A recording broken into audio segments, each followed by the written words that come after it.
good foreplay right there. I just said, got it. Hey, what's up, everybody? It's your boy Dave Noodles. We are on the Type 88 show, where we talk to people about how they turn their dreams into reality. And today we got a gentleman who's been through it, been through the storm, and he's shining that light daily, making people smile, making people laugh, being there for his family, living his dreams, going super hard. We got my guy, Shaolin's funny guy. Welcome to the show, bro. What's going on, bro? Thank you. Thank you for that. It's very humbling to hear that. Thank you for having me. Yeah, awesome. Man. It was real funny, bro, because I put my mom onto your Insta, and I was. That's awesome. And so she would ask me the next day. She was like, "Oh, did the Shaolin's funny guy put out any new stuff?" That's awesome. My chiropractor does that. He doesn't have Instagram, so like he'll ask me to show him on my Instagram. I'm like, "Do you have anything new to show me?" And I gotta pull out my Instagram and show it to him. I got this. So, of course, I know where you're from, but maybe you could tell us how you landed on Shaolin. Yeah, man, I was born in Brooklyn, and I lived there until I was like, I was 11 when I came out of Staten Island. I went to foster care when I was 11, so they shipped me out here. So I went to live with a family member out in Staten Island, and never left. So been here 19 years now. Wow, nice. Yeah. So yeah, I was born in a Manhattan hospital and lived in Astoria for 2 years. Okay. But I rep Staten to the end. But of course, I got to throw it up for Queens as well. Yeah, of course. But Shaolin, we're both. But I basically pretty much born and raised here, and so yeah. I moved here when I was 11. So when people ask me, I say Staten Island. It's just like when I get into like a deep conversation like this, when I talk about the roots, then I got to talk about Brooklyn. When I'm a regular conversation, I'm from Staten Island. Yeah. So as you said, you went through foster care at 11. Yeah. I went to foster care when I was 11. Yeah. I mean, I never went to like any like the bad homes. I stayed on like the South Shore of Staten Island, so I got lucky. Yeah. But it is what it is. Life is life. Gave me a lot of reason to laugh today. Yeah. So when you were younger, what was one of your goals, or what did you want to be? To be honest with you, I always thought I was going to be a rapper. Yeah. I always thought I was going to be a rapper. I was always writing rhymes and freestyling, and thought I was going to be a rapper.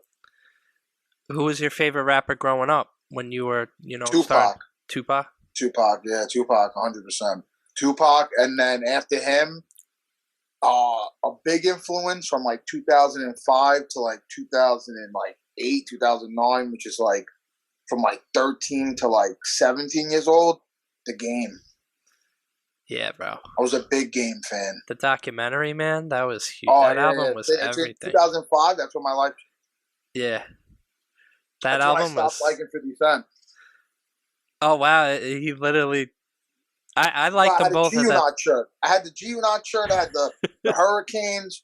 I had everything. I was listening to Stop Snitching, Stop Lying, 300 Bars. I was for it. Yeah, man. When he came out, he had a sick rollout. He just... Yeah. But, I mean, looking back, 50 helped him a lot. Oh, yeah. He was aligned. Yeah. He had a lot going for him. But he was sick, and how could you not? Yeah. But yeah, that album was... I love that song with the Kanye one. Dreams. Martin had dreams. Yeah, that was fire. Yeah, How We Do album. The song. How We Do was like when I heard that for the first time on Hot 97. But I was like 12 years old in the back of like a old school Jetta, and I heard that song, and it was like, wow. I remember, I went to the store. And I didn't even know because back then we bought CDs, right? We had LimeWire, but I couldn't find it. So I went to the store and I bought. He had an album called like The Untold Story or something like that before the documentary. So I bought that album thinking that it was going to be on that album, and it wasn't on the album. And then the documentary dropped, and that's when the song came out. It was like before YouTube and shit. Yeah. That was a moment, man. I remember I bought that album the week it came out. I had it as a ringtone on my Nextel. Yeah. Did it was it the actual song, or did it do that 8-bit ringtone sound? Like no, like like when you held like the top volume down, the top volume, you held it. No, I had the How We Do locked up and drop it like it's hot. Those are like my top 3 ringtones. Yeah, those are sick, bro. Remember the early ringtones when it sounded like Atari? Oh yeah. Unlike the Nokias. The snake phones. Yeah, my first Motorola phone sounded like that.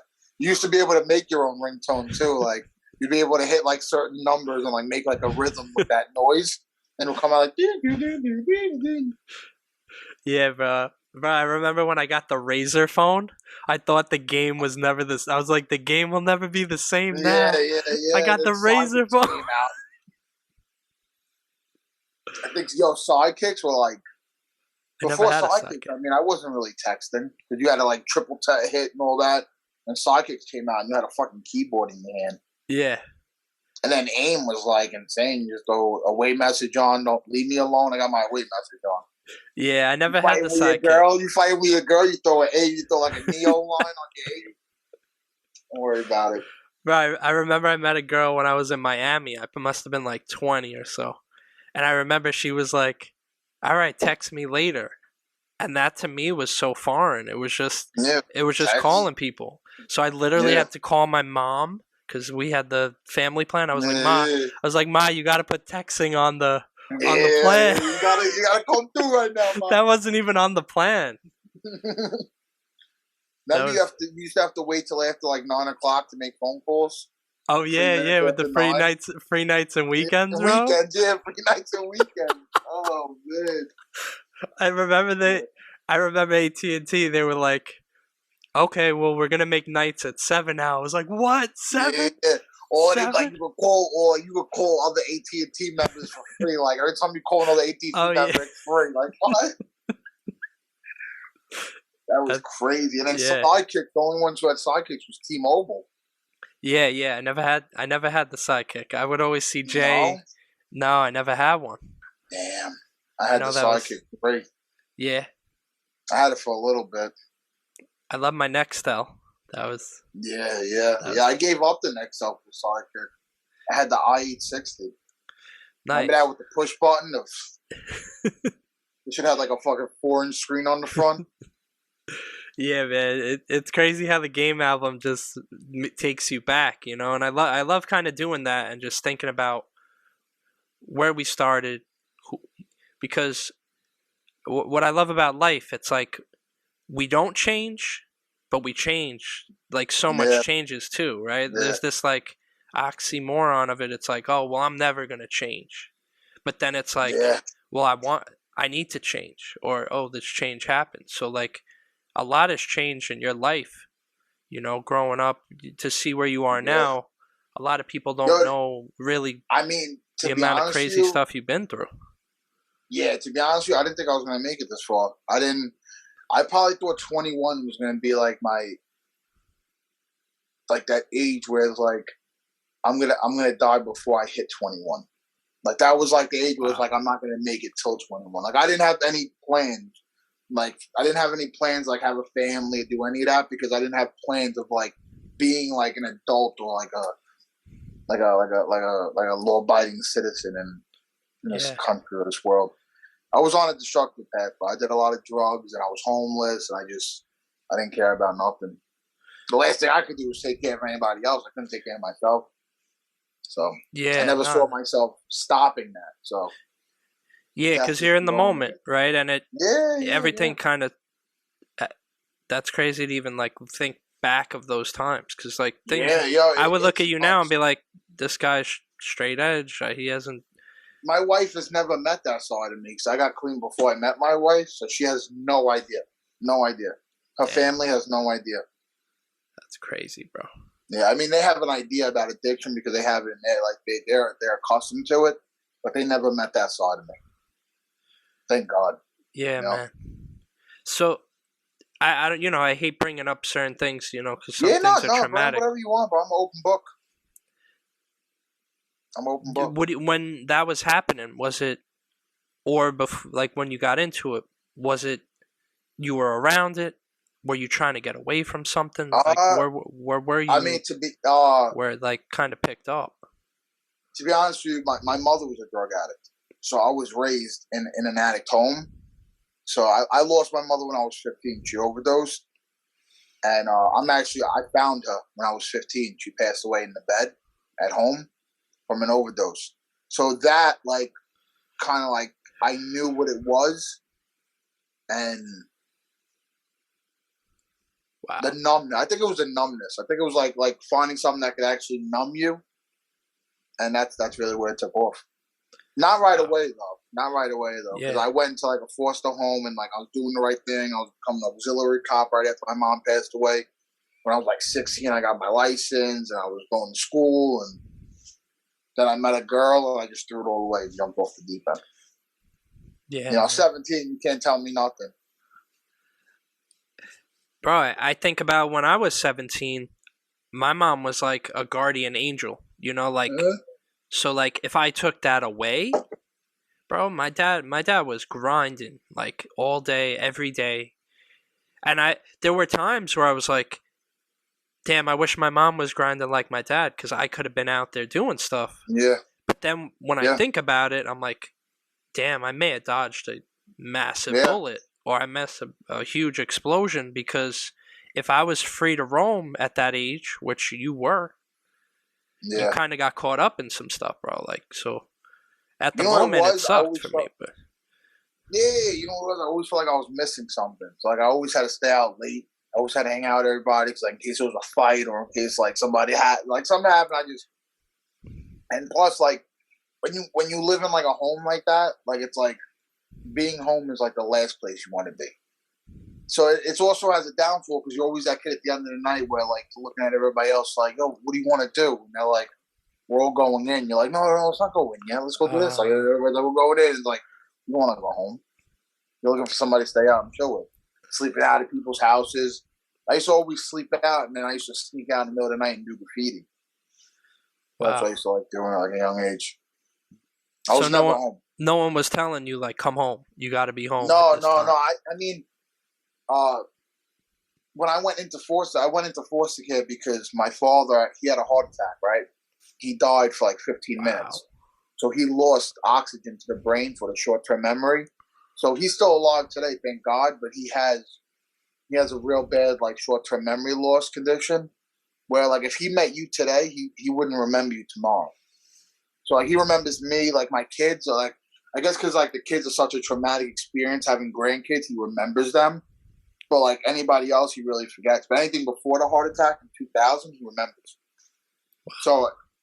So that's why like my mom went really off the deep end after his thing. So like that, it was just that mixture, and then it was all bets were off. So when I went back to live with my mom when I was like 12, my dad wasn't there. He was in like an assisted living home because they had him on medication and shit. He had a pacemaker. Damn. So I lived in Village Greens on the South Shore of Staten Island, and it was like no parenting, no guidance. It was me and my brother take care of my little sisters and just on the street all day. But the worst part was that my mom won a lawsuit because when my dad had the heart attack, they made him sit in the waiting room. Coney Island Hospital made him sit in the waiting room because they thought he was too young. So they made him fill out papers. They made him walk to the ambulance and everything while going into cardiac arrest. So my mom got a really good lawsuit. So she was able to buy a house on the South Shore, and like she had money in the bank. So that was even worse because she had a lot of money, and it was like she didn't do laundry, so she just kept buying us new clothes. And we had a room in the house where we were just throwing all the dirty clothes in. We were just buying new clothes. Yeah, it was nuts. It was nuts.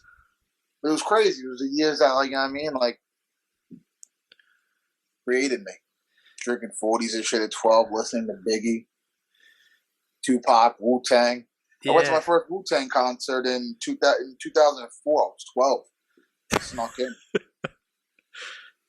Man, it was crazy. Was it 2005? It was right after ODB died because I watched Method Man cry on stage.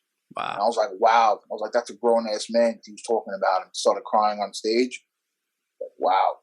And, not to bring up game, in 2005, I went to Summer Jam. And that's when he came out with the G Unit spinner and he threw it in the crowd. And he had the Rat come out with the 50 Cent shirt. And he was like, oh, shit, 50. And he punched him in the face and his friend stomped him out. That was my second concert. You were young. Wow. Yeah, 13 when I went to that one. That was 2005. Back then, bro, it was different. I mean, you had a ticket. They didn't ask for ID or anything. You walked up. Everybody's smoking inside. Everybody's crazy.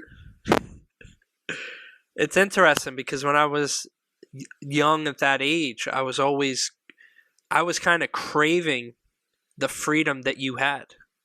Yeah, you went to Port Richmond, right? I did, yeah. We talked about that. I forget, you had a friend, either you or him rapped, right? So I rapped early on, yeah, and for quite a while during my 20s-ish. And yeah, so I was like one of the first kids in my school that rapped.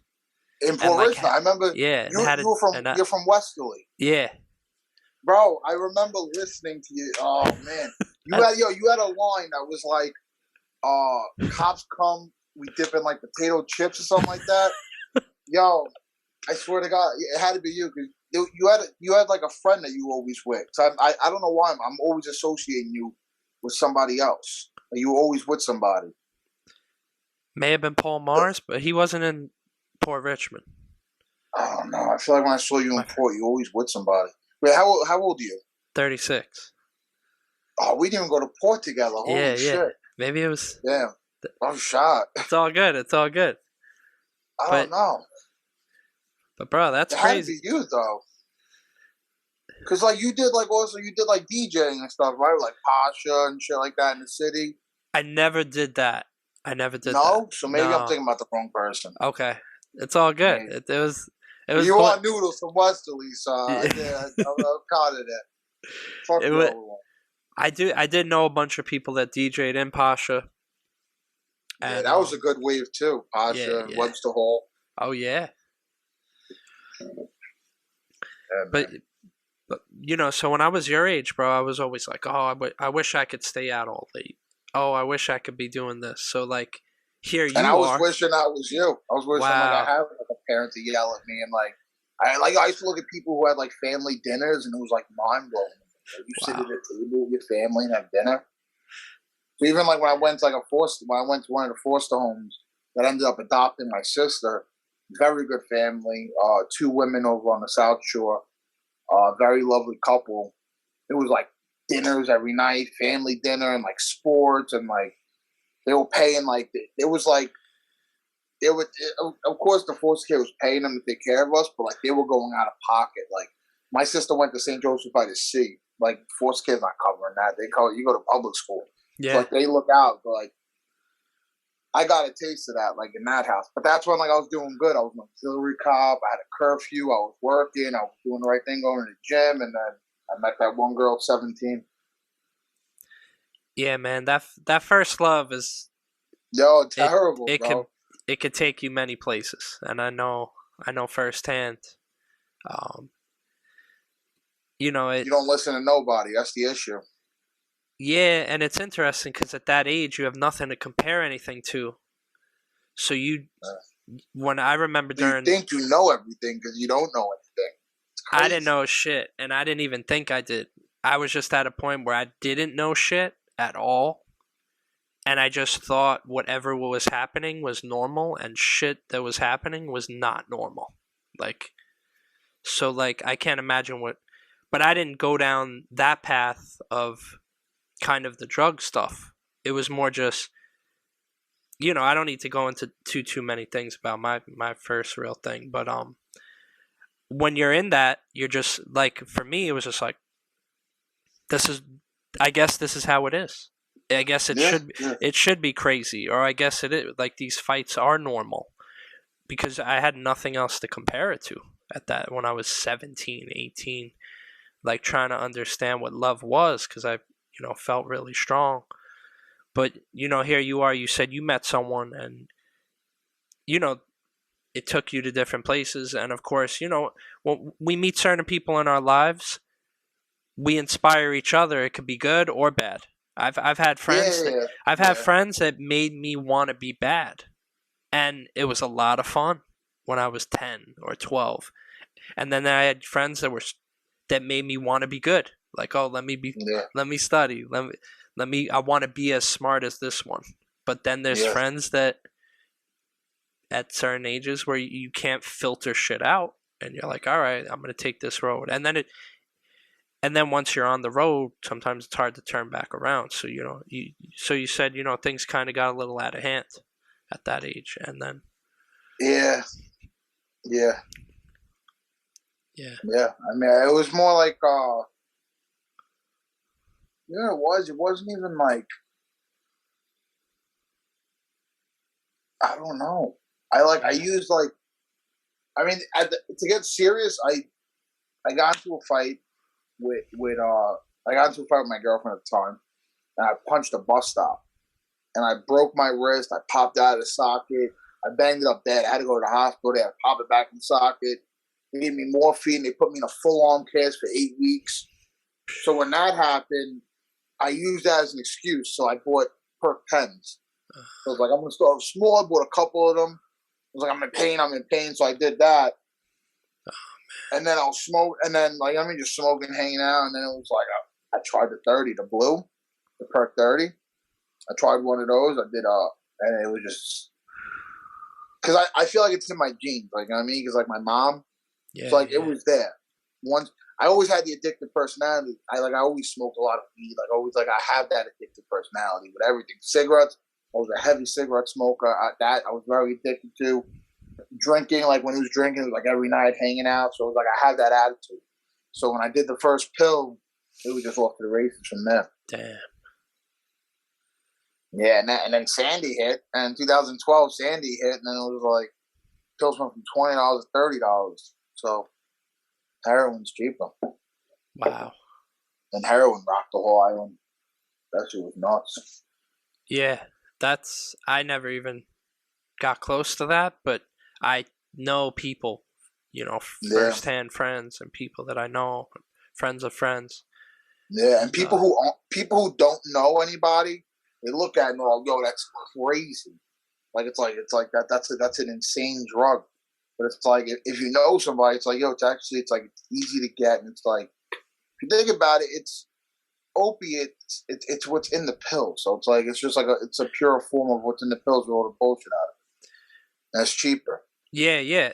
Like as a consumer, you're like, oh, okay, I could get the Trader Joe's, but for less, or I could get the Whole Food. I'm not comparing drugs to organic groceries. Your luck, right. The first time I tried it, somebody was like, I can get this. It's cheaper, blah blah. I did it, and instantly I was like, why have I not been doing this? Why am I wasting my money on pills? Yeah, damn. So once you do that transition, it's like there's a lot of people, they jump from the Roxys, like the blues, they jump from that to the heroin because it's the same. It's an opiate, so it's the same. The withdrawals. I mean, like it's once you go through those withdrawals, nothing can stop you after that. Yeah, man, bro. I've never really dealt with any of that, but there are times where like my back is killing me, bro. I'll work all day. I'll take a Tylenol, and like all of a sudden I don't feel anything. Like, and I just have one, and I'm like, damn, I could see why people take even because it literally evaporates stuff, and then I'm like, oh no, I was like, I can't imagine this times 100. And then I'm like, well, I guess that's how easy it could be if it completely zaps you of any feeling. And I'm like, oh no. I was like, this is where, I had surgery recently, and I opted out to none. Like no painkillers, nothing.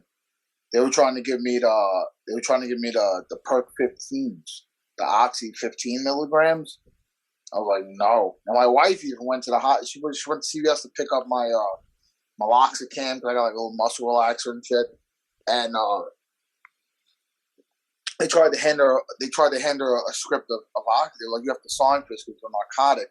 And right away it was a red flag. She was like, no, not for him. He knows he doesn't take those. Yeah. So yeah, the doctor tried calling in. And then when I went in for the surgery, I said to the lady before I went in, I was like, you're not giving me any narcotics, right? She was like, well, we have to give you a little bit of fentanyl. She was like, you're going to be in pain. I was like, absolutely not. I was like, I'm opting out. Do not do that. I'm not. So I dealt with the pain after my surgery. I took the meloxicams and like the Tylenol for the swelling. Damn. But yeah, I mean, I can't afford it. I can't afford to get that taste. Like, I mean, I have kids, a family. Yeah. I know I'm not stupid. You know what I mean? I'm not. That's I'm not gonna put myself in that position. That's crazy, bro. So to hear that is just such a level up, you know, because to talk about where you were, you know, when you were 17-ish, and kind of when you started down a path of which was a destructive path, even though in the moment you were just kind of caught up in it. You didn't, and you got to a point where you couldn't even really see your future. You said, like, you didn't even see yourself. Maybe we could. So for you to even get to the point where you were basically denying a doctor saying this, let's maybe bring it back just a little bit to a point where how you even found your way out of this shit, because that in itself is a huge victory. Like, what kind of triggered you, or what was kind of the steps that you took? Because that in itself, a lot of people don't escape that. Like, I mean, I overdosed. I had a really bad experience. I mean, I didn't get clean right away after, but like this was like the start of it. I overdosed in my car, and the kid I was with actually saved my life. He gave me mouth to mouth. He called the ambulance. He sat with me, and even the paramedic told me, she was like, if you would have been one of those people that panicked and didn't call right away, or got out of the car and ran and left you there, you would have died. So after I overdosed, that's what kind of cracked the armor, where like I was like, all right, I'm not invincible. And then I was going to meetings, like AA meetings on the island. And did you sign up for that? It's actually funny. Because people are hesitant to that sometimes. Yeah, and it's funny because when I was younger, when I first went to AA, I told my foster mother at the time that there was a sign-up fee. I made her give me money to sign up, but there was no sign-up fee. But anyway, AA is awesome. It's on the island. AA, NA, PA, CA. There's a bunch of anonymous meetings, and they're awesome. But yeah, that's going to those help. And then I went away to Dynamite Youth Center upstate because I was under 21. So I went up there, and I was up there for like 10 months upstate. And I came down, and I left there because my brother had a son, my first nephew, and I got caught up doing stupid stuff up there. Not like doing drugs or anything, like smoking a vape when I wasn't supposed to, or like staying up late, or sneaking cigarettes out of the bathroom window, like stupid stuff. And I left just so I can come meet my nephew.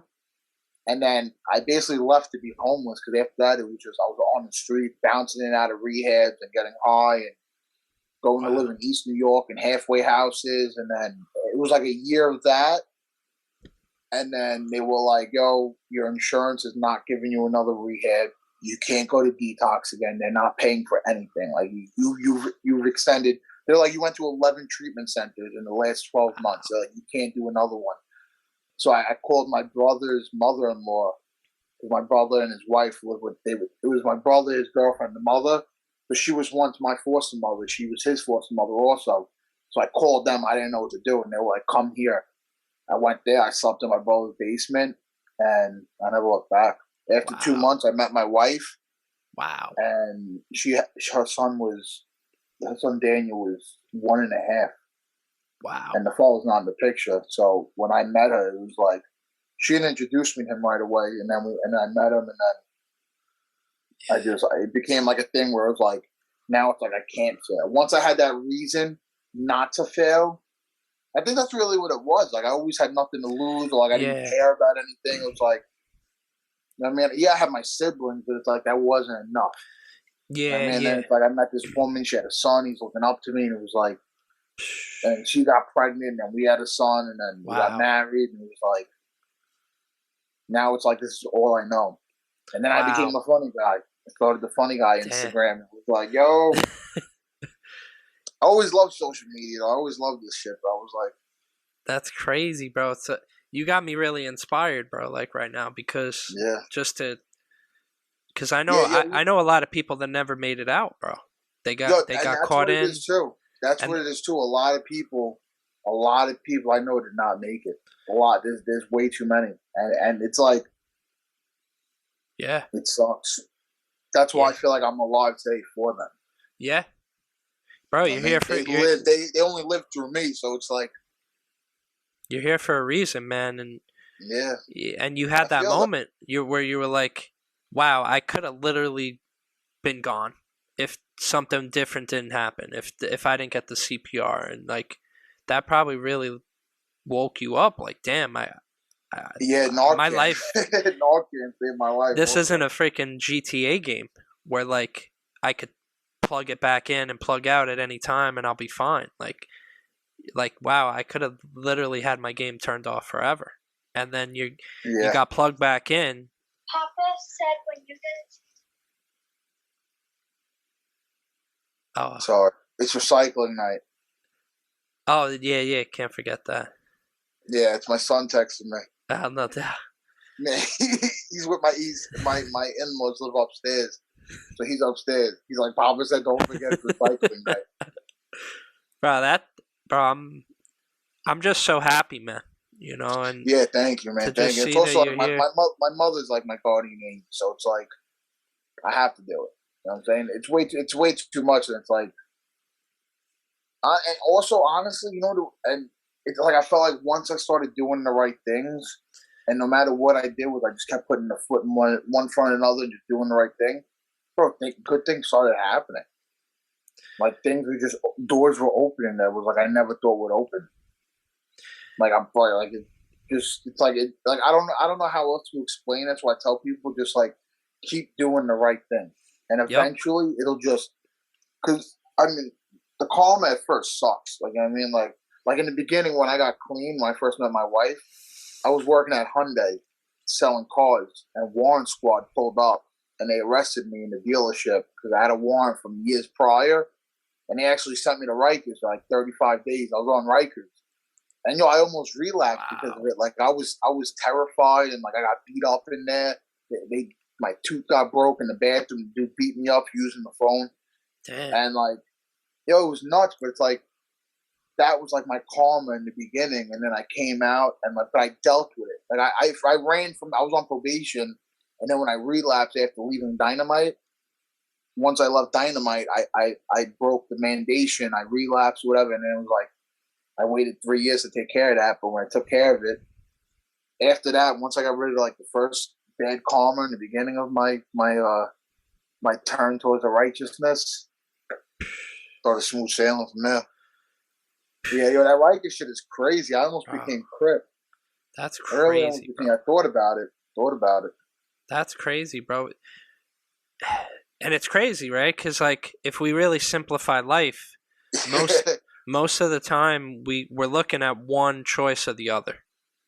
There's usually not like 15 choices. It's like, all right, I'm gonna do this bad thing, or I'm gonna do this good thing, and sometimes it's not even a bad thing. It may just not be a good thing. It's like, oh, okay, maybe I'm gonna exercise, or I'm gonna not exercise, and it's like every time you take a good step, you got to step further. But every time you either don't take a step or you take a bad step, you could almost take a step back. And it's like, are you walking up or down the steps? And it's like, if we think really deeply, are we going up or down? And that's crazy, bro. Just to hear everything you've been through, to hear about that moment. It is. And like I was never used to talking about it until now, and it's like, it's crazy because like I see people's reactions when I talk about my life, and like I smile about it, but like this is because of, like years of therapy and like years of drug use and destroying my life and like finding the light and all that. But like I don't know. It's my story. But like it is a crazy story. I always want to like write a book or something. You know what I mean? Go for it. That's why, and to be honest with you, I don't know how else to word it. Like when people ask me like why I do what I do with Instagram and like, cause like I don't make money off Instagram. Like I do a lot of my promotions for free, and like I get hooked up like aWHERE hooks me up with food, and I mean I get food from places, and my family gets taken care of that locally. But like I just do it because I feel like if I just stay consistent, like it's bound to pay off one day. Like I feel like with everything I've been through in my life, like sort of like I'm entitled to like a little bit of goodness. Like I'm like it's like self entitlement, but like I feel like I'm bound for like a blessing in that way. You know? Yeah, bro. And I think it's paying off now because you're doing it. You know you're doing little things on a day-to-day basis, but they all add up in one way or another. And a lot of the time when we're out here being so good or doing good things, we're so busy doing it, we're not taking note of how it makes someone else feel. We're just kind of doing it. But like the things we do, bro, affect people. Yeah. You know, like this conversation, it helps. You're actually helping me because I don't really talk to people too long. Then to hear your story, it completely. That's crazy. We've been on here for 47 minutes already. It's nuts. Yeah. So like when you're having a good conversation. So bro, like for me personally, I need these kind of conversations. So you're actually helping me right now, but then I kind of hit forward like or retweet and then I share it to whoever's listening right now. They hear it, then they're like, they may go into a life situation and they're like, oh wow, I got to take it this way. I remember Shaolin's funny guy dealt with this. I could deal with this, even though it may be a completely different thing, bro. Like us sharing our stories, I try to tell everyone they're so important because maybe they're not the exact same story, but we each have a story. And me hearing yours helps me with mine, one way or another. If it's like, yo, I'm never going to do this, or, oh, I want to approach this the way he did, or, oh, I want to turn my back on this bad thing the way he did. You know what I mean? So, like, you are helping people right now, bro. And that's why also I say also like people think all the time like when I make memes and stuff like that about like drug use, and I'll talk about if I'm making a meme about it because I lived it, I've been there. So like I feel like I've earned my I earned my splash. Like I mean I earned my reason to talk about this. Like so like I also a lot of people I know a lot of people still connected in the rooms like with AA and still doing the right thing like sober living. I do I put it out there a lot. Like if anybody is struggling at all with like just trying to stop getting high or stop drinking or anything like mind-altering substance, like anything at all. If you need any help, anybody could message me, and I have the right people to send them to, like in the same. I mean, like the right help. Today it's hard with the pandemic because they closed down a lot of these treatment centers. It's hard to find like a decent one. I think like right now, if you want a good detox, you have to go to Brooklyn. I think it's in like Red Hook or something like that. Yeah. The Staten Island ones they closed down. It's crazy. This pandemic, you know how many people, and people don't talk about it. You know how many people died last year from overdoses? How many people relapsed because AA meetings were shut down? All these self-help groups, they were all closed down because of the pandemic. All these people had no way of getting their mental help that they needed, and they went back to exactly what they knew. And a lot of people died because of it. It's fucked up. Bro, isolation, not being able to be around people, not being able to be around older people. A lot of the people like our grandparents, our parents, like people that we are like probably some of the most healing people in our lives. It's like, no, you can't be around your grandfather now. Like, one, what does that do to the kid who needs the grandfather? Two, what does that do to the grandfather who needs love to kind of live? You know, like as you get older, I don't have any kids, but I know from talking to so many parents, it's like they live for the love. And my friend Drew always jokes around. He's like, I hardly get any love back. Or like, you would never know that my kids are grateful for anything that I do. He's like, but I do it for them every day. You know, and you know, so when you're older, you live to love your younger generations, and then it's like taken away, like, bro, it could take people down dark paths. So like, what would you tell, someone, people listening or anyone just kind of dealing with some dark stuff right now? Like, what could they do? Like, if they want to kind of step out or go into, find some light in a dark place. If you're in that situation, just the biggest thing that I can't stress enough on is don't give up. Like just don't give up. And no matter what's going on, the worst thing you can do is give up. There's always a solution. It may not be the solution that you want. It may not be the solution you want to hear or the one that's going to be most beneficial towards you. But there's always a solution to being backed into a corner or a dark spot. And you know what I mean? Reach out. Yeah. Don't like you said, isolation is terrible. That's like the worst thing. It's like you're basically putting yourself in a self prison. Like, I mean, you're locking yourself in your own head, because when you're alone, you're talking to yourself. I mean, we're gonna sit home, play Xbox and shit like that. There's not much you could do. Sit on social media. You're gonna start talking to yourself, start listening to yourself, and you start answering yourself, and that's when you're really crazy. I always tell people it's all right to talk to yourself, just don't answer yourself. That's fucking good. Yeah, and bro, trust me, a lot of people know me as positive.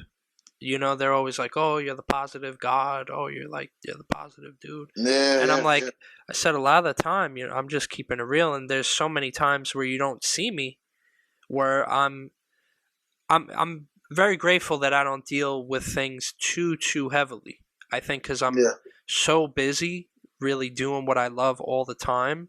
I've really put up like a huge fortress of like going down dark paths. Yeah. But like, there's times where I'm like, yo, damn, I want to get this. I want to get this crib. Damn, I don't know if this is gonna work out. Like, and then I'm then I gotta be like, yo, shut up, man. Keep going. Stop and then doubting. Don't give up. Yeah. It's Can't crazy. doubt yourself. But I tell them, I'm like, you may have seen me when I climbed out of a little rough patch, and we all go through things, and I'm very fortunate. I have a very supportive, partner and family, and I've never really dealt with trauma the way you have, or the way my parents have. They've lost their parents, or so many people out there. So many people out there I know are much stronger than I am. And I just tell them, I'm like, I really haven't dealt with too much stuff to even get too down. But like, for me, I just try to stay really busy doing things that matter to me, and having conversations like this, of just talking to people how they got through it, talking to you about what matters to you, because I can learn from everyone, and I just try to keep that childhood, I want to learn vibe, but yet with more of a wisdom, like, okay, I should try to learn. And it's just like old versus young, old meeting young at the same time. I just try to keep that vibe, bro. So I think like for someone to be like unteachable, I think that's just being ignorant. Like, you always got to be teachable. I mean, and that's big too. I mean, because like you talked to me today, like the person I am today is because like a lot of rehab therapy sessions and like one-on-ones and like, like 12-step groups and like going through like steps with like a sponsor and all that. Like, there's a lot of things that help me mature and like grow, and like you said, positivity is my biggest thing. I have to say positive, because like once you start thinking negative, my wife hates it all the time. She's like, I'm losing my mind. Like, how are you staying positive? Like, if I lose my mind, we're both losing our mind. Like, I need to be the yang to your yin. Like, I need to be positive. Yeah. That's how I am. But like the person you're meeting today, it's like I wasn't always this person. So like, I know exactly what you're saying. Like, it's, you see both sides. Like, I mean, like the negative and then the positive, but it takes a while. It's hard to build like that attitude, that positive attitude, to be able to look at things that way. Because it's very easy to be in that attitude where you look at everything the negative way. It's easy, very easy to look at things the negative way. Especially when you get in that mindset, like, this is happening to me on purpose. Like, life hates me, my life sucks, this, that. That's hard. That's hard. Yeah.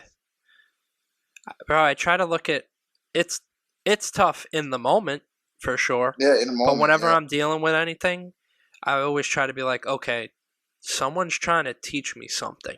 Like I'm trying. It may not make any sense right now. Like I don't know why my pops fell and he's in the hospital. Like I don't know, but like almost every moment is a teaching moment for me. It's like, and it's almost like a test. It's like, all right, Dave, you got called in the fourth quarter. Are you gonna pull up? Are you gonna, you know, or are you gonna just be like, oh, I'm not available? You like Manning it right now? You gotta throw that Hail Mary in the fourth quarter. Yeah, you got to, and we can't. There's not going to be an alarm clock that goes off, and it's like, all right, time to be positive, man. Like you got to just kind of jump Nobody's into it. Nobody's gonna tell you when to flip that switch or be that guy. Yeah, man. But yo, it's crazy because like what you're saying, like teachable, like what I was saying before, like when I got arrested, like after I got clean and everything, and I had to deal with something from the past. Like I look at that's a teachable moment because Rikers scared the shit out of me. Like, bro, after that experience, I stayed away from any way, like anytime like a stupid crime where it was like somebody was like, yo, we can make money fast if we do this. I'm good. Just the fear. But like that, I could look at that as like a learning experience. I mean, like I experienced Rikers so that like when I did have my shit together, I didn't throw it all away because I didn't have that fear of going to Rikers. But how easy it is, like as an adult, how easy it is to just be sent there for a weekend, or like once you're there for a weekend, you get into a fight, you get another charge, and it's like all these temptations, and it's like, and you keep telling me time and time again how you kind of hit this level up in your life, which a lot of us see right now. But we didn't see the hundreds of hours that you took to adjust, to shift, to heal, to get yourself. Like we see Kobe, or we see who's one of your favorite players in sports? Me, I mean, man, I'm not really a basketball. I'm horrible at sports, bro. Oh no, terrible. All good. But we see Jeter play. Okay, yeah. If we're talking like New York teams, I know New York teams. We're talking like Eli Manning or like Jeter, we're talking about So we'll see like Eli playing the game, but how much time did he spend to get to that point where he's ready to get into the game? Yeah, his father yelling at him to fucking raise his shoulder better, raise that arm, Eli. We see you right now. You're shining. You're a positive light. You're holding it down for 3 kids. You're there for your family. You're making dreams a reality for so many people. You're shining positivity on social media for many people. You're doing these comedy shows. You're really spreading joy and laughter to people. But like, there's so much time behind the scenes that you spent to get to where you are, to be where you are right now. 100%. But I want people to also know that in an instant, you could go from being up here to down here. It could take 1 second to throw that all away. And that's what I keep up front, is that one little decision or one little stupid choice I can make today, and all this good, my family, everything I built, I could just throw that shit right out the window. And tomorrow, I'll be right there at the bottom. Cold on the floor in Rikers with no blanket, using a fucking newspaper. In a second. As people need to realize that when you do achieve that, you need to keep it up front and humble yourself out and know that you're up here, so you can get down there real quick. And I love the things that you've said. One, starting with the letter N and ending with the letter O, just saying no to some stuff that, like, there was not an opportunity, but there's always opportunities. There was an opportunity for you to go down a path, and you're like, wait a minute, if they prescribe me this could happen.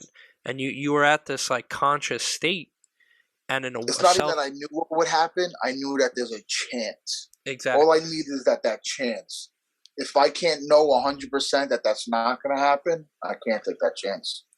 Can't do it. Yeah, and I love that you were just self-aware, and you're like, you know what? I don't even want to touch that fire because there's a chance. Oh, maybe it won't burn me, or maybe just get a little hair off my arm. But you're like, nah, it could completely spread and it could completely wipe me out. She'll grab you. So like, just good defense is a good offense, and here you are, you know. Right there, I can't even clutch right there. My son's football coach says that all the time. But good defense, good offense. But you were protecting yourself, you know, and saying no to certain things, giving yourself time. You know, saying no to something is a yes to something else. I always say you're saying no to this, but then you said yes. I'm going to be available for my family. Oh yes, I'm going to be healthier tomorrow. Like I choose to say no to cigarettes. I'm choosing to say yes to being a longer living father. Right, and you got more. I'm sure you got a lot more money in your pocket. Yeah. That's huge, but of course the health is the most important, you know, and saying no does say yes to something else, and that's powerful. Plus it's sick stuff too. I was thinking like what if like somebody kidnaps my kids and like they're running down the street, like I can't even chase them because I'm made fat down the street. I went snowboarding on my kid. I went sledding with them one time. I couldn't even walk back up the hill. I was like, yo, this is terrible. Like, what am I gonna do? Like, I can't. Like, I mean. Thinking about like Liam Neeson, like taking, like somebody's gonna take my kids. Yeah, bro. Learn a moment, right? You just there's all these moments. You're like, oh wow. You might see me running down Richmond Avenue, chasing my kids. Nah, that's powerful, bro. Just to kind of hear about where you started. Yeah. Anyone losing anyone at that age. And losing a mom, period, could just take us down a whole different path. But then to lose your mom at such an age where you probably needed guidance more than ever and protection. You know, you ran into the fire as a young one. Yeah. You found yourself out of it, and now you've kind of just shifted into now not fire, but spreading light to your community. To your island, to people who you never met you from all over the world on social media, spreading laughter and positivity. The support's awesome. The love and support's awesome. That's amazing, it really man. is. That's from people who I really don't know. I lost a lot of friends doing this for no like. It's weird because like people just like I don't know why they were so bothered by like me making this page.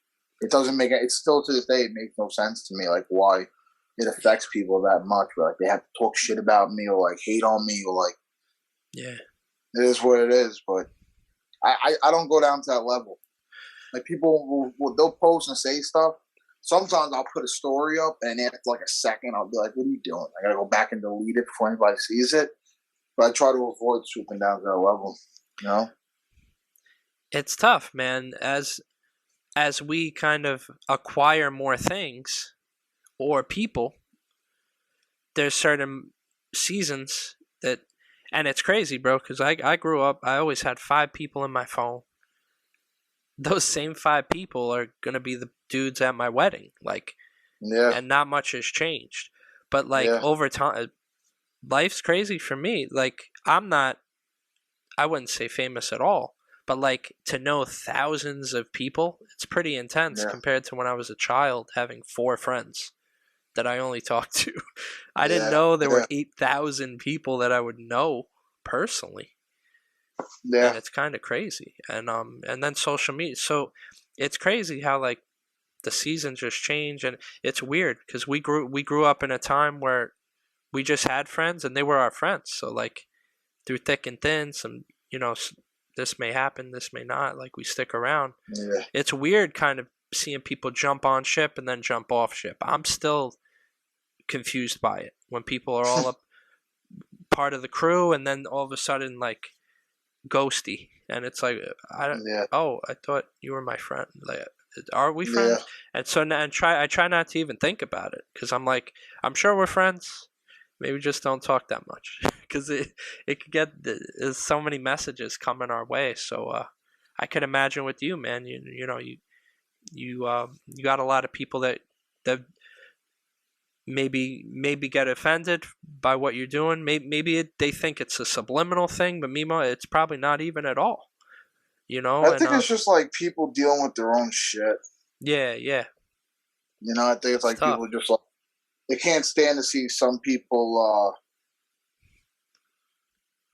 I guess they can't stand to see people happy because like they're not happy. Like they can't find happiness. So like if they can't have it, watch somebody else have it. You know? Yeah.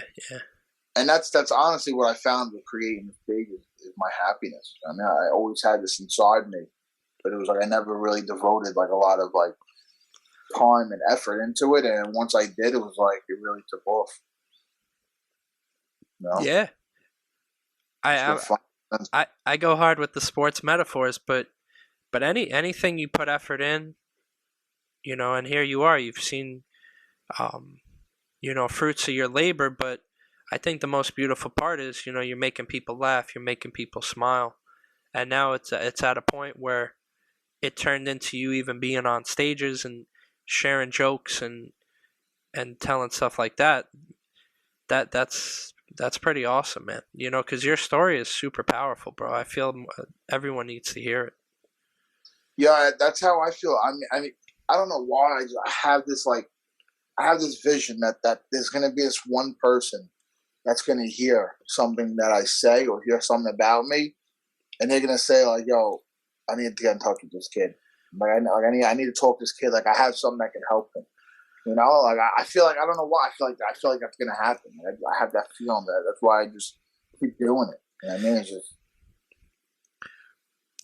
like I said, it might be self entitlement. Maybe I'm just feeling some self entitlement. I don't know. I just feel like after all the shit I've been through my whole life, I feel like it could be. You know? Yeah, man. I think what I love, bro, is when I always tell people, I'm like, do something really awesome and don't post it. Just do something really cool and like don't say that you did it on social media. You know what I like about your stuff, bro, you're not posting accomplishments. You're not like, "Oh, I just helped my uncle today fix the garage." I don't like talking about it, but like I do a lot. You know what I mean? Like people don't like I do a lot of power. Like I do a lot, but like I refuse to post it. And people tell me all the time, they're like, "Yo, you should post it because you should motivate someone else to help with change." But it's like I can't get that out of my head that as soon as I post that, it's gonna give the haters the motivation to tell, like the ammunition to tell people, "Yo, look at him getting on social media bragging about how." You know what I mean, like on Thanksgiving, the bus depot that I used to sleep at, the little train station. If anybody's sleeping there at night, everybody gets fed on Thanksgiving. Whatever homeless people, because I slept there. You know what I mean? Like that was where I resided at one point. So like I know. You know what I mean? Like it's things like that. You know what I mean? It's things that you do like with like clothes and especially around the Christmas time with toys and like sometimes I post on my story and be like, "Yo, if you want to get involved, let me know." And then we set it up or whatever. And then like I know the right people to talk to. Like people put bag stuff up, leave outside the house, stuff like that. But I'll never post anything. Like I can't. I don't have it in me. Yeah, I think there's power. It's crazy because I believe there's power in it because one, it could spread and you could get more people on board. Yeah. But then I also think there's power in just doing it because you know it's in your heart to do and not seeking any recognition. So it's really like, what power do you choose? And there's no right or wrong. And I think that's beautiful, man, that you're out there doing amazing things. And if we talk about it or not, I always tell people, like, that's like the kindness challenge. Go do some nice stuff and don't do it to say you did it. Do it because you felt it. Yeah. And just keep it going because there's people that we talked about earlier. Some people are feeling so isolated at home. They don't want to leave. I know people that literally, pandemic is really taking people out, like mentally. They don't want to work. They stopped working. They stopped doing this. They stopped their passion. Like these small businesses crashed. Yeah. So if you have the power, find the power to do something. And I always say, even if you need help, go help someone else too. And I'm not saying go out there and paint someone's house when you're broke, but call your brother. Do something out the blue where you feel that you help someone. Check in with somebody. See how somebody's feeling. It goes a long way to just help someone. And the littlest things, bro, and helping people is some of the cheapest stuff you could give. Like, just calling someone, bro, is one of the cheapest gifts you could give someone. Yeah. And probably one of the most expensive at the same time. Yeah. It's not even like, it's like, even like the little stuff. Like for Christmas, like the week before Christmas, we fill up like 4 or 5 garbage bags, just like with toys. It's like we're getting rid of this old stuff, we're bringing new stuff, but it's not like broken toys. So it's like, right away, it's like I know people that go to like the kids stores and they sell their used toys and stuff like that. Like, I'm big on the Pay It Forward Facebook, the page. So right away I'm on there finding out. Like, I had this kid come and like came up. He was like, "Yo, like my mom has 12 kids." He was like, "This, like, we don't have a lot of money." He was like I now have 5 fucking bags of toys, like PJ Masks, Paw Patrol, like real like good Nickelodeon stuff. Toys and shit. Like, it's a little stuff like that. It's like, but it's like some people might have just been like, "All right, this garbage, old toys, I'm throwing it out," or let me try to make a buck off this, or have a yard sale, something like that. It's like, some people can't afford, like, even if it's like $2 or $3 for a toy, some people can't afford that because that could be their fucking lunch money for the day or something like that. So especially the Pay It Forward page, I'm big on that. I post things all the time. Like, I refuse to throw things out. Like, even if like I had baby food. And it was like I had 2 weeks left on it, like formula and stuff, because my son was off the formula. I posted on there. I was like, "Yo, somebody come get it today. There's 2 weeks left on it, so I'm not throwing it out." It was like containers, like $18 each container. It's like 4 of them. Can't throw it out. Somebody out there struggling because they can't afford formula. There's always somebody out there that needs it. Yeah, man. If we woke up today, we're blessed. And if we could pay it forward, it just, it's a beautiful thing. If I'm having a bad day today, I'm blessed to have a bad day today. That's how I look at it. Yeah. If my car got plowed in, I'm blessed to have my car plowed in by sanitation. Right? It's so crazy, bro. And bro, it's really inspiring to hear about how you even got to this point, and it never ends too, right? Like, because as you see, you're facing daily struggles. You're failing. You're not failing. You're facing daily temptations, and you're finding ways to navigate and play defense. Mm-hmm. Because you know yourself, and you've learned so many lessons, and we're going to continue to. But it's just really inspiring, bro, to hear, what you going through, how you've turned. One of my favorite Biggie songs, I love the life I live because I went from negative to positive, and it's all good. See, I was more of a Pac fan. Yeah, okay. I love Pac, but Big's my dude. Yeah. I like Big. I do. I have nothing negative to say about him. Just that line rings true for me. Yeah. Music's awesome. Music played a big part also in like fucking helping me. A lot of long nights or stressful days where music was like the answer. Miserable walking to school, like knowing like kids are gonna laugh at me because I smell or like this and that, or like you got music in you. It makes things a lot better. Music definitely helps. Music and fucking TV, movies, need entertainment. That's what I need to try. I'm trying to get into that. Like, I'm gonna be like stepping up my stand up. I'm working on like trying to put together like a really good 5-minute bit where I could just get up and rock a couple of mics and have people like, "Oh shit, this kid's hilarious." Yeah. But I would love to get into like the whole movie scene, bro. I texted Pete Davidson's manager. I texted him on like a Sunday. But I got his number through a mutual friend because like we grew up in the same neighborhood. Like I know him from like high school.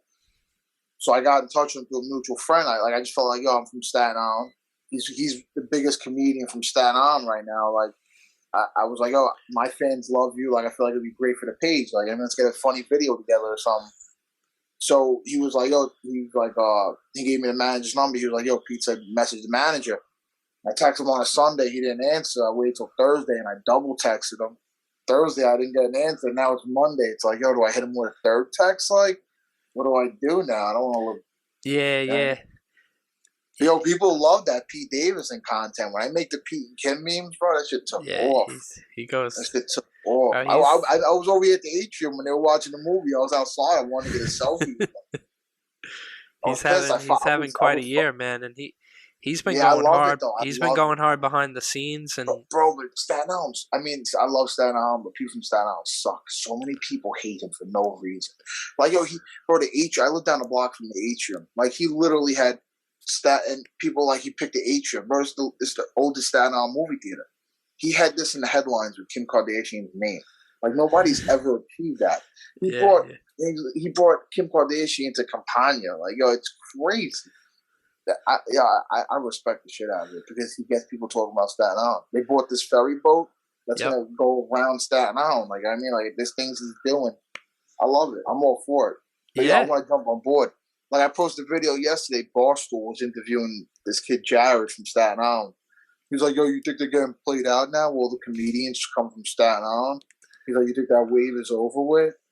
Like, yo, if we could open that lane, like, let's do it. Like, why not? Yeah. If we could all eat, we all can. It'd be awesome. Get like a comedy show going, like 4 or 5 comics. Just like do like a round of places on Staten Island, just hitting it. Go to Brooklyn, Manhattan. Yeah, there's plenty for us all to eat. And yo, I actually have I have a shirt idea that I'm getting a lot of requests for. Yeah. Let's. That says it says locally hated, and underneath it says it's a Staten Island thing. I posted that picture of it. Like it was just a blacked out background. It said it. Yo, people would DM me. They were like, yo, if you drop that shirt, let me know. Let's, bro. You know how we roll. So even though this is probably everywhere, by the time people see this, we may already drop the shirt. Because this may not come out for a few months, but I'm always down, bro. So hopefully by the time this drops, I have a video of Pete Davidson. Like, he answered me 2 weeks later. I texted him another 4 times. Nah, that's real, man. It's just this is a game that I actually play on the show. Nice. It's called Random Favorites. So I'm just gonna ask you. What is this, like Step Brothers? Who plays that? John Stamos. Yeah, just came out the blue. I had a great time playing this with the truth. Alright, I'm down. So I don't even know what I'm gonna ask you until now. Nice freestyle. I like it. Yeah. So I'm just gonna ask you whatever, and then you just tell me your random favorite. It could be something that people may never even know about you. Or I'm just gonna ask you random stuff. You just tell me your favorite. All right. Gotcha. So, favorite pair of sneakers? Ooh. My 11s. What colorway? They're black and white. Nice. They're the black with the white bottoms. Oh, sick. Yeah, the low top. Are those the Space Jams? No, they're the older ones. I think these came out in like 11 or 12. Okay. They're old. Nice. They're my favorite though because my feet just slip in and out of them. Favorite rapper? Ooh, favorite rapper? Right now. Damn.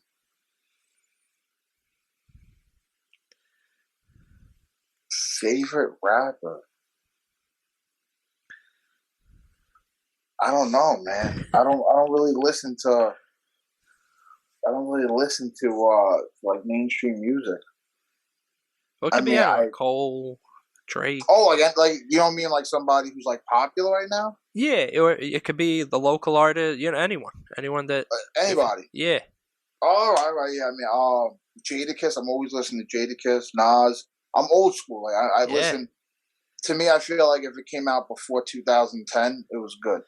After 2010 is like kind of shaky. But I mean, we got Big Sean and shit after 2010. I like Big Sean. I love Big Sean. Got Cole. We got Kendrick. J. Cole. I'm a big J. Cole fan. Definitely big. Dave East. I like Dave East. I like Dave East too. Jim Jones' new song, was it Trendsetter? You like Russ? Russ, yeah, I like Russ. I like Russ too. You like Russ? I like Russ. I like. Also, I found this. I don't know how long they've been around, but it's called, I think, NF. NF, I think it's called. And he has this song about his mom overdosing. It's like, how could you leave us? Oh, and I cry every time. But it's like sometimes you need to feel it. So like I'll listen to the song so I can get the feeling out. But one of those are good. But like I said, I don't really know today's music. Like all these new rappers and stuff. I'm still a big Mac Miller fan. I love Mac Miller. Yeah. R.I.P. Definitely a big Mac Miller fan. I still like old school Eminem. Oh yeah. Even some new school Eminem. Me too. Yeah, G Unit. Old like Beg for Mercy. I could put Beg for Mercy on any time. Oh yeah. Yeah, Big Pun. I like Big Pun. Big L. Big Pun. Nice. Yeah. Favorite pop star. Favorite pop star? Probably Justin Bieber. He's sick, bro. I've been with him since. Always respected the shit out of him. Yeah. I've been with him since Believe, man. Yeah, yo, bro, that song with Ludacris. When I was 18, I had my first love. Yeah, that song. He was like 15 making a song with Luda. That was crazy. Bro, he's been it. I've always respected. Like I mean, like when he fell off and he got arrested, and like he turned his life around, and he just. Favorite car. Favorite car. My Durango, Dodge Durango. What color? Black with the black rims. I got the red caliper covers. The captain seats inside with the black leather seats. Yeah, I love my truck. I love Durangos though. Durangos and Rams. Favorite place to get a haircut? Oh, Who's Next? Gotta go to Who's Next on Victory. Shout out to Who's Next. Shout out to Who's My Next. boy Nick. Yeah, my boy Nick. That's the only person. That's really the only person that I trust with my hair. And I feel bad because I get a lot of people on my page, like a lot of barbers. And like I just feel like a haircut is not really a thing where it's like, all right, yeah, I'll come to you and like I'll try. Like that's cheating. I mean, like I'm in a relationship with my barber. Yep. Then if I don't see him in 2 months and I come in, he's like, yo, your hair should be longer.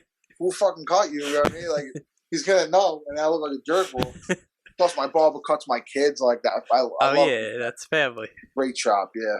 Do you watch Atlanta?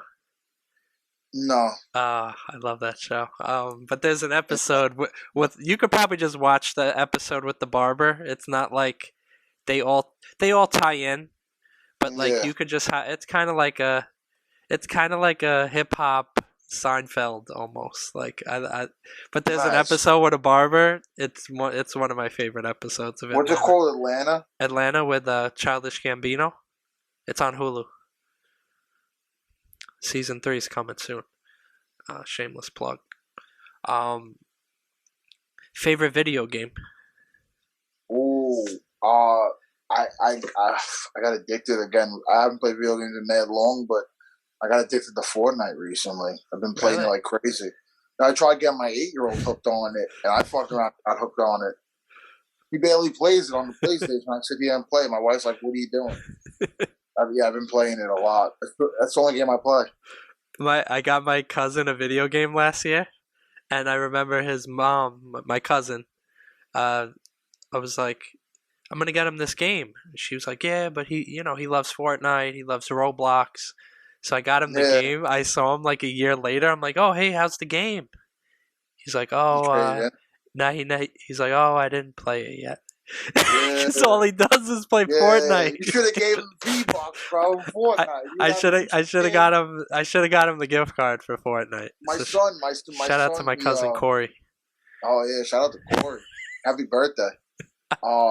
my son's 8th birthday is coming up. He's having a Fortnite birthday party, and people are like, "Yo, what do I get him?" I was like, "Yo, get him V-Bucks, bro. We need skins. We need some fucking new shit on." Like, you're just sending my word. Yeah. Favorite pizza shop on the island? Favorite pizza shop on the island? I have to go with Nona's in Great Kills. Shout out to Nona's. Shout out to Nona's. Favorite pasta spot on Staten Island? Oh, favorite pasta spot.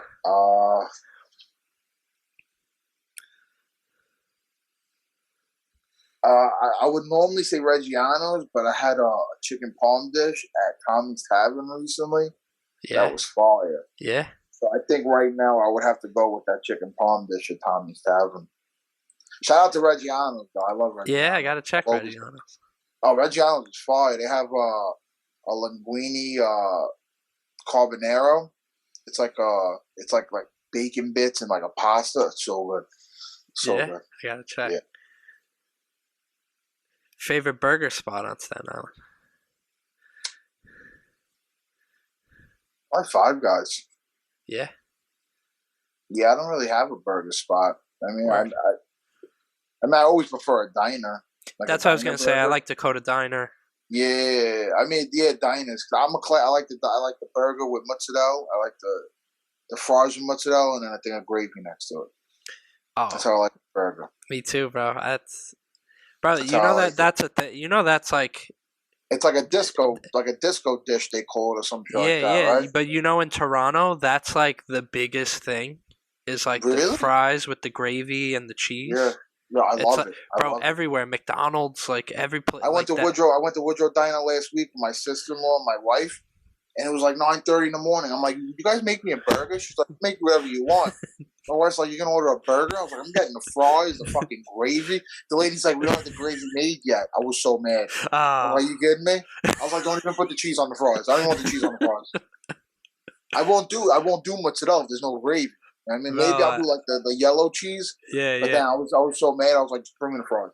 Bro, I love gravy so much. It's like gravy with a side of fries. Like that's how much I love gravy. Like, yeah, yo, my wife, she makes these she'll make hot turkey like stuffing sandwiches. Like she'll put white bread, she'll put hot turkey breast, and she'll put a scoop of stuffing, and like a scoop of gravy, another piece of white bread, turkey, and then like scoop gravy on top of it. And you gotta cut it with like a knife and a fork. It's like, what? Oh. That sounds epic. Yeah, it's good. Good shit. That's epic, bro. I love food. Yeah, me too. I love food. Yeah, you just got me hypnotized now thinking about that gravy stuffing with. Yeah. No front. Well, it was open. That's the only thing that sucks now with the pandemic. Everything closes early. Yeah, yeah. Before COVID, it was like, you could get like DoorDash, like a lot of different things. Like now it's like your pizzeria's closed at like 9 o'clock. I know. Who's your favorite Staten Island MC rapper? Oh, that's Truth. 100% Truth. Shout out to the Truth. Yeah, shout out to Truth. 100%. Everybody should go check him out. Album just dropped too, Truth Be Told. Fire. Oh, yeah. Yeah, the album release parties this weekend. Yeah, it sucks because this episode's going to come out like in 2 months. Yo, that party was mad fun. 4 months ago when the album came out. But I know you're going to crush that event. Yeah. What's your favorite? He probably has 3 albums out by now. The trilogy's probably out by now, but the first part of the trilogy that came out 4 months ago. What's your favorite performance venue? In Staten Island. In Staten Island? I mean, I really only know one, Amendment. Word. I never really been to any other one. Okay. What's considered like a... It's interesting because most of them are just bars where they kind of plug in a mic. Yeah, like Big No Skates. Like I did stand up at Big No Skates. Nice. But like the only place I know with like an actual like big ass stage and like set up with music and shit like that is Amendment that I've been to. Okay. That's cool, man. Yeah, no, I like playing this random favorites because one, I learn about what are random things that you enjoy, and then a lot of it people put me on. I've never heard about I've never been to Reggiano's. Reggiano's fire. Gotta try. They Yeah. have there's one in Tottenville, and they have another one here in Great Kills. They opened up one in Great Kills. Favorite deli to get sandwiches. Deli? We could go by the shore, North Shore Deli, South Deli. Yeah. AK Deli on Off the Kill Road. Hot bagels. Yeah. And they keep the grill on all day. It's hard to find a deli. You can get a big egg and cheese at like 3 in the afternoon. Usually they cut the grill off by like 11 o'clock. I gotta check it. Yeah. Yeah, man. So that was fun. Just kind of chopping it up. Yeah. If you enjoy trivia, on Wednesdays at the Hop Shop they have trivia night with the guy Joe Make Me Laugh on Instagram. He was doing like the Cuomo impersonations, governor impersonations. He does the trivia with another comedian, and it's fun. It's like they hand out, like, you do trivia, and it's like whoever wins, that table gets a round of shots, and then like at the end of the thing, everybody else gets shots, and like you get drunk while you're playing it with everybody in the place, and you get like half off. Like I think like their Philly cheesesteaks are like half off on Wednesday nights. Nice. So it's a good time. That's sick. Yeah, man. Yo, this it's crazy how time just kind of flew. We talked about so many amazing things. Wow, over an hour and a half. That's crazy. But yo, and yo, you know what's nuts, bro? The whole day I'm like, oh my god, I'm like, like what am I gonna talk about? Like, you know what I mean, like this is like thinking about when I do podcasts. Like, what am I gonna talk about? I always forget like that. It's like you're like the people who like you feed me things to talk about. I'm always like, what am I gonna talk about? But then it's like you conversating. It's like you're not even like we're just talking. Yeah. It was, bro. It's crazy because you won Dreamer of the Month about 2 years ago, which is crazy. Yeah. Which was literally the beginning of the pandemic. It was at a point where everything worked against us to not drop it, and you know we dropped a very memorable piece, and we've been wanting to do this pod for almost 2 years, so I'm just really happy that we had a chance to really sit down for a few hours, and really just chop it. Good. And I'm really inspired just hearing your story, seeing where you are now, what you've been through. You know, now you're holding it down for your fam. You know, you're spreading the light to so many people on a daily basis. You're bringing light to Staten Island. You know, it's really important, man, and I appreciate all you're doing out here. And, thank you. I love Staten Island. I really do. I love it. Yeah, man, and I can't wait to just see what you got next. I know you're working on concepts. On you, I feel like I'm really feeling like I'm loving everything, the aspect of writing and like putting together jokes and like performing it to myself and rehearsing it. I'm really enjoying it. It's like it's entertainment. I mean, you try to put on. I'm watching YouTube videos when I drive, like how to do stand up and like how to like have a stage presence, like how to interact with the crowd and like how to question.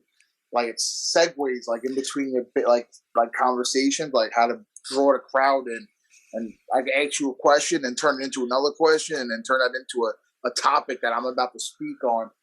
It's crazy. Yeah, bro. I love it though, but it's also about being teachable. I love learning. Yeah. If I can learn something, then it's like it's. I feel like that's like the most like beneficial thing you could do is learn. Yeah, I agree, bro. And I think that's why we're friends, because we're definitely agree on that. Yeah, I'm big with vibes. Like I mean, I pick up on vibes. Like it's a good vibe, man. It's awesome. I can't wait to when you got your next show. Please let us know. Please let me know. Yo, the one I did last time, I was low key about it because I thought I was gonna bitch out last minute. But I walked up, and my great aunt was sitting there in Big Nose Cakes. My cousin brought my great aunt. I'm like, oh my god. I'm like, I can't have this could be her last memory of me. It's gonna be me choking on stage at Big Nose Cakes. But yeah, I didn't really promote it because I didn't want people to show up and then it scare me even more to not get up. Of course, it's great. Yeah. It's that underground, It's But yeah, he threw me on the flyer like 2 days before.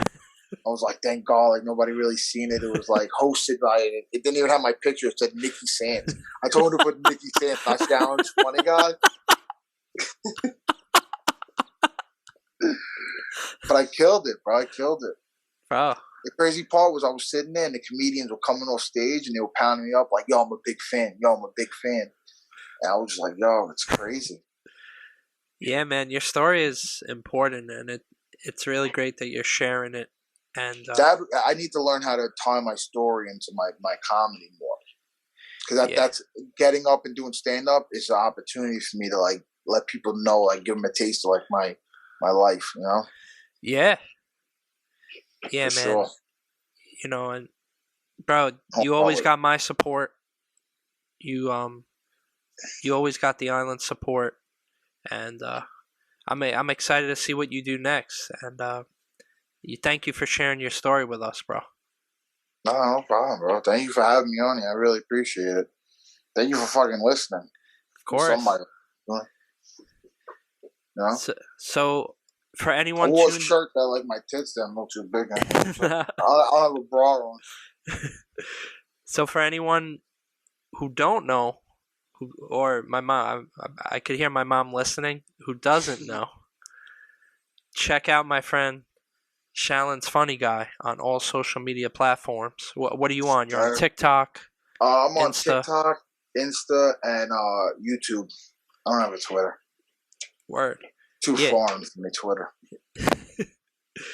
Check out my dude.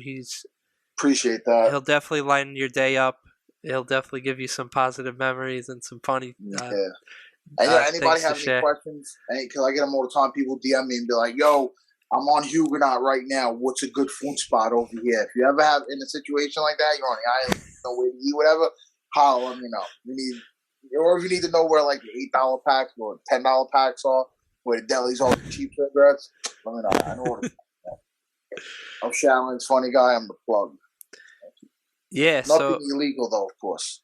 No, of course, and it's just been great to just hear your story about how, things were pretty much at ground zero for you, where like you were basically on the edge, and you've literally flipped it from negative to positive, bro. Where many people could have. That's all good. Yeah, I like how you just worked that in there. Negative, positive, and it's all good. So yeah, as he said, if you're dealing with something, reach out to him. If you want to know about a sandwich spot, but he also said you're dealing with something, in life. He's been through it, and and we've learned so many lessons today. The importance of when you have someone in your life, it makes you want to step up to the plate, so being there for people, that was an important lesson I learned from you. Don't give up. That was a really powerful one. You had so many things going against you, and you found ways to just not give up, and you just kept going, and saying no to some temptation. What does he say? Pop Smoke, turn your pain into champagne. Yeah, turn your pain into champagne. That type of stuff right there. Yeah. So yeah, we could drop bombs on a lot of the stuff he shared with us today. Make sure to check him out. We've been dreaming. Of course. I appreciate everybody listening right now. Follow me, Shaolin's Funny Guy on Instagram. I'll make you laugh. You either laugh at me or laugh at me. You're gonna laugh. Either way, you gonna laugh. Either way. And we've been dreaming for the evening, but as I say, don't stop dreaming. Find things that matter to you.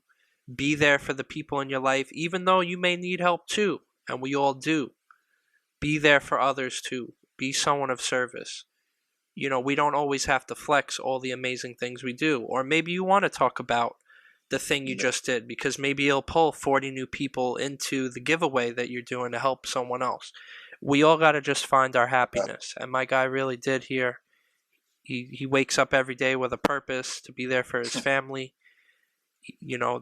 Things come his way where they could be temptations to throw him off. He just says no. He swipes left to that, and because he knows what to swipe right on, things for his family, being there for, making jokes, being there for, spreading positivity in the world. So don't stop dreaming. And of course, stay connected with the Type 88 Show. We're on all your favorite podcast platforms. Also, you can find it on YouTube, where we could hear dreamers every week share their stories about how they turn their dreams into reality. Facts. Shout out to Dave Noodles. Fuck.